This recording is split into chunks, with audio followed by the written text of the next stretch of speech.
Hello everyone, स्वागत है आपका रेप्लिका वर्ल्ड में। तो आज हम डिस्कस करने वाले हैं KVS, TGT, PGT and PRT journal paper syllabus. तो जैसे कि मैंने आपको काफ़ी बार पहले भी ये वाली चीज़ बताई है कि 2023 में जब केवीएस का एग्ज़ाम हुआ था तो तब जो रिटन एग्ज़ाम था वो 180 मार्क्स का था। अब इस 180 मार्क्स में से टीजीटी पीजीटी की अगर हम बात करते हैं तो टीजीटी पीजीटी एग्ज़ाम में 180 में से 80 क्वेश्चंस जो थे वो जनरल पेपर के क्वेश्चंस थे और जो 100 मार्क्स थे या 100 क्वेश्चंस थे वो सब्जेक्ट स्पेसिफिक थे। तो टीजीटी पीजीटी में ये चीज़ सेम थी, 80 जनरल क्वेश्चंस और 100 सब्जेक्ट स्पेसिफिक।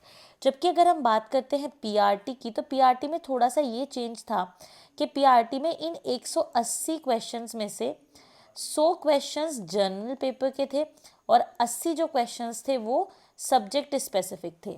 इसके बारे में मैंने आपसे डिस्कस भी किया है एग्जाम पैटर्न के बारे में, है ना।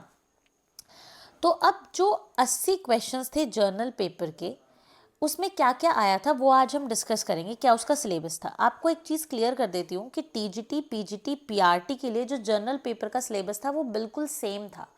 बस अंतर ये था कि थोड़ा बहुत वेटेज में अंतर था, वो भी जो हमारा टीचिंग मेथडोलॉजी होती है उसमें थोड़ा नंबर में अंतर था। अदरवाइज सिलेबस बिल्कुल सेम था। टीजीटी पीजीटी पीआरटी में लेवल ऑफ क्वेश्चंस थोड़े से डिफरेंट थे। जैसे पीआरटी में लेवल ऑफ क्वेश्चंस थोड़े कम होंगे और पीजीटी में थोड़े से ज़्यादा होंगे, बस इतना ही था। सिलेबस बिल्कुल सेम था जनरल पेपर का। ठीक है, अब देखते हैं कि जनरल पेपर में क्या क्या था। एक चीज़ और मैं ऐड करना चाहती हूँ कि जर्नल पेपर और सब्जेक्ट स्पेसिफिक क्वेश्चंस जो हैं वो ऐसा नहीं था कि अलग अलग पेपर हुआ था, एक ही पेपर था जिसमें कि डिफरेंट पार्ट्स थे। ठीक है, तो वो आपको समझना पड़ेगा। तो पहला जो पार्ट था पेपर का, चाहे टीजीटी ले लो चाहे पीजीटी ले लो, है ना, चाहे पीआरटी ले लो, पार्ट 1 में आते हैं लैंग्वेज के क्वेश्चंस। तो पार्ट 1 में दो इसमें हिस्से हैं, एक है जनरल इंग्लिश और एक जनरल हिंदी। तो पार्ट 1 प्रोफिशिएंसी इन लैंग्वेज में दो पार्ट्स होते हैं अंदर भी, जनरल इंग्लिश जनरल हिंदी, जिसमें जनरल इंग्लिश के 10 क्वेश्चंस आते हैं, जनरल हिंदी के 10 क्वेश्चंस आते हैं। इनका सिलेबस देखो क्या लिखा हुआ है कि रीडिंग कॉम्प्रीहेंशन आ सकता है, वर्ड पावर यानी कि शब्दकोश आ सकता है, और ग्रामर आ सकती है और ग्रामर का यूसेज आ सकता है। तो मतलब इस तरीके से कह के इन्होंने पूरा ही कवर कर दिया उसको, इंग्लिश को। हिंदी में देखो जो इंग्लिश में आ रहा है वही फिर हिंदी में भी आ रहा है। पठन कौशल यानी रीडिंग कॉम्प्रीहेंशन, शब्द सामर्थ्य यानी वही वोकैबुलरी, व्याकरण एवं प्रयुक्ति यानी कि वही ग्रामर एंड यूसेज, जैसे इंग्लिश में वैसा ही हिंदी में, क्योंकि दोनों ही लैंग्वेजेस हैं। इसमें भी 10 क्वेश्चंस। इसके बाद नेक्स्ट पार्ट जो था वो था part second, general awareness, reasoning and proficiency in computer का, जिसमें कि फर्दर 3 पार्ट्स थे। पहला पार्ट था general awareness in current affairs का, जिसके 10 सवाल आए थे। रीजनिंग एबिलिटी के 5 सवाल आए थे और कंप्यूटर लिटरेसी के 5 सवाल आए थे। इनका सिलेबस अगर हम बात करें तो जनरल अवेयरनेस और करंट अफेयर में आपको पता ही है कि जो करंट अफेयर्स हैं, जो आसपास चीज़ें चल रही हैं, जो 5-6 महीने का करंट अफेयर है, स्पेशली जो करंट 3 महीने का करंट अफेयर है वो आता है, जो अभी जनरली चीज़ें उस टाइम पे चल रही होती हैं। इसके अलावा जनरल नॉलेज में जनरल चीज़ें भी पूछी जाती हैं, जैसे कि सबसे बड़ा डैम कहाँ है, और भारत के पहले गवर्नर कौन थे। मतलब जो जनरल होता है ना, फ्रीडम जो स्ट्रगल था उसके बारे में भी जनरल चीज़ें पूछ लेते हैं, बाकी तो करंट अफेयर आता है। रीजनिंग एबिलिटी में आपको पता ही है मेन चीज़ें होती हैं, जैसे वेन डायग्राम होता है, सिलोगिज्म होता है, ब्लड रिलेशन, डायरेक्शन, इसके अलावा सीटिंग अरेंजमेंट। 5 ही क्वेश्चंस आने हैं और इनमें से ही सवाल इस तरीके के आते हैं। कंप्यूटर लिटरेसी की बात करें तो बहुत कॉमन सवाल आते हैं, जैसे कि आपसे पूछ लेंगे ऑपरेटिंग सिस्टम इनमें से कौन सा है, कौन सा सबसे पहले लॉन्च हुआ था ऑपरेटिंग सिस्टम। जो जनरल सवाल होते हैं कंप्यूटर के बारे में, शॉर्टकट की पूछ लेते हैं, बस इतना आता है, 5 सवाल आते हैं बस। ठीक है, इसके बाद जो मेन चीज़ आती है जिसके लिए मैंने ये वीडियो बनाई है वो है नेक्स्ट पार्ट 3, जिसको हम टीचिंग मेथडोलॉजी भी कह सकते हैं, है ना, और हम इसको डिफरेंट नाम से जानते हैं, एक तरीके से पेडागॉजी भी इसको कह सकते हैं, है ना। तो ये वाला जो पार्ट है ये पिछली बार चेंज हुआ था, काफ़ी ड्रास्टिकली ये पार्ट चेंज हुआ था, इसका वेटेज भी बढ़ गया था और इसका बहुत जो सिलेबस था वो भी बहुत वाइड कर दिया गया था, और इसी चीज़ पे केवीएस खेला था पिछली बार, है ना। तो प्रिस्पेक्टिव्स ऑन एजुकेशन एंड लीडरशिप के नाम से ये पार्ट आया था। टोटल 40 मार्क्स का ये पार्ट आया था, यानी जो टीचिंग मेथडोलॉजी या पेडागोजी या कुछ भी कह लो, ये 40 मार्क्स का था, which is a huge weightage, है ना। इसमें फर्दर यूनिट्स में इसको डिवाइड किया गया था। उन यूनिट्स को समझते हैं। तो मैं आपको बता देती हूँ कि टीजीटी और पीजीटी में तो ये वाला पार्ट 40 मार्क्स का आया था, जबकि पीआरटी में यही पार्ट 60 मार्क्स का आया था। तो 20 नंबर का डिफरेंस यहाँ हुआ, क्योंकि टीजीटी पीजीटी में मैंने आपको बताया जर्नल पेपर 80 नंबर का था और पीआरटी में 100 नंबर का था। तो ये जो 80 और 100 में 20 का डिफरेंस है, ये यहाँ आया था, यानी पीआरटी में यही पार्ट 40 की जगह 60 नंबर का आया था। तो सोच सकते हैं कि कितनी इंपॉर्टेंस दी गई इस पार्ट को, है ना। तो अब सिलेबस को समझते हैं। सबसे पहला जो इसमें पार्ट है वो या पहली यूनिट जो है इसमें, वो 10 क्वेश्चंस कंटेन करती थी, ठीक है। यानी कि 10 सवाल इससे आए थे और इसका नाम था यूनिट का अंडरस्टैंडिंग दी लर्नर। तो 40 में से 10 सवाल इस वाले से आए थे।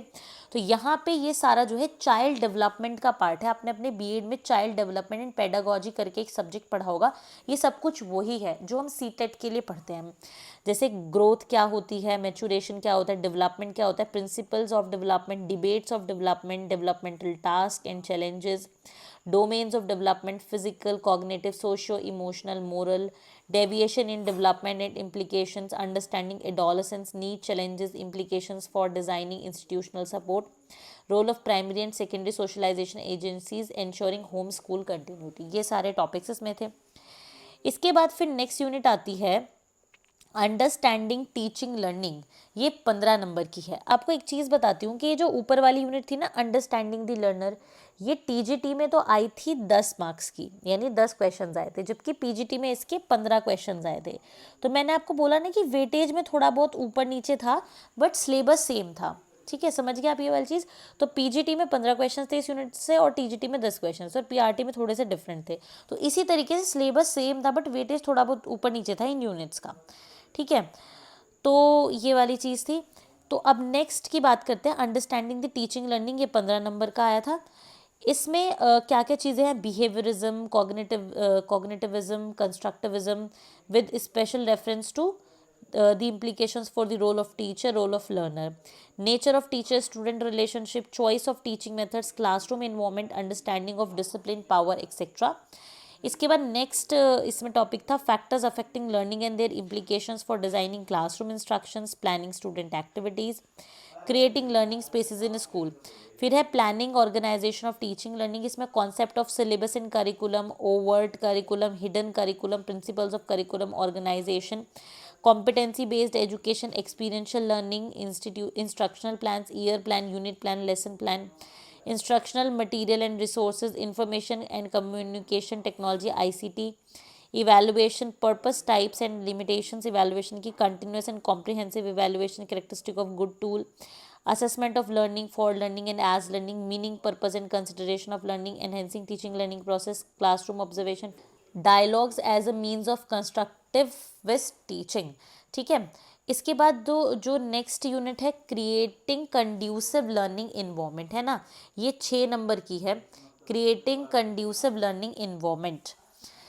तो अब इसमें क्या है, दी कॉन्सेप्ट ऑफ, अगर आप देखोगे कि लास्ट के जो CDE पार्ट है वो यहाँ पे 6 और 6 12 और 3 15, यहाँ पे 15 नंबर के हैं टीजीटी में, जबकि पीजीटी की अगर बात करें तो पीजीटी में जो लास्ट की 3 यूनिट है ये 10 नंबर की थी। तो अब समझो कि ये वाली जो यूनिट है इसके 6 क्वेश्चंस आए थे। तो इसके क्या क्या है, अब creative conducive environment learning environment में concept of diversity, disability, inclusion, implications of disability as social construct, types of disabilities, their identification and interventions, concept of school mental health, addressing the curative, preventive, promoting dimensions of mental health for all students and staff, providing for guidance and counseling, developing school and community as a learning resource, school organization and leadership. School organisation and leadership में leader as reflective practitioner, team builder, initiator, coach and mentor, perspective on school leadership, instructional, distributive and transformative, और इस तरीके से vision building, और उसके बाद using school process, forum for strengthening teaching learning, annual calendar, timetable, parent teacher forum, school assembly, teacher development forum, using achievement data for improving teaching learning, school self assessment improvement, creating partnership with community, industry, etcetera etcetera.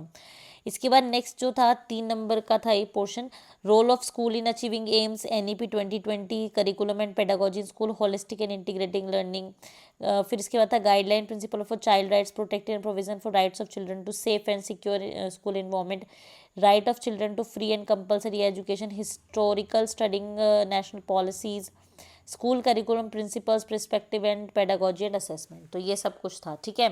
देखो नीचे लिखा भी है subject specific 100 number का, ठीक है। तो इस तरीके से ये पूरा सिलेबस था जो मैंने आपको बताया। जनरल पेपर का सिलेबस सेम था TGT PGT PRT के लिए, वेटेज थोड़ा बहुत डिफर था, बाकी सब जो पेपर का लेवल था वो थोड़ा डिफरेंट था, सिलेबस सेम था, ठीक है, जनरल पेपर के लिए। तो आई होप कि आपको ये चीज़ें समझ में आ गई होंगी। आई होप कि ये वीडियो आपके लिए हेल्पफुल रही होगी। अगर हेल्पफुल रहे तो लाइक ज़रूर करें, शेयर करें और एप्लीकेबल को सब्सक्राइब करें।